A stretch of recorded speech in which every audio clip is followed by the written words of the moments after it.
এক ছিল মশা, ছোট্ট মশা, কিন্তু ভারী দেমাক তার, কাউকেই যেন ভয় করে না। একদিন সে উড়তে উড়তে এসে পড়ল বনের ধারে। একটা সিংহ ছিল সেখানে। তার কাছে গিয়ে বলল, এই যে সিংহী মশাই, বসে আছো দেখছি। সিংহ কোনো কথা বলল না। এটুকু মশা, তার সঙ্গে আবার কি কথা? মশা তপু বলল, কি হে, কথাই বলছো না যে? ভাবছো তুমি খুব বলবান? তুমি কিন্তু মোটেও তা নও। সিংহ তবু চুপ করে রইল। মশা বলল, তুমি কি করতে পারো? নখ দিয়ে ছিঁড়তে পারো? দাঁত দিয়ে কামড়াতে পারো?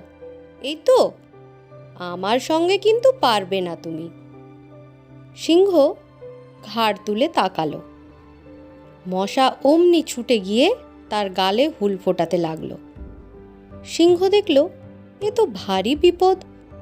সে থাবা দিয়ে মুখের ওপর চাপড় মারতে লাগলো। মশা কিন্তু ছাড়ে না।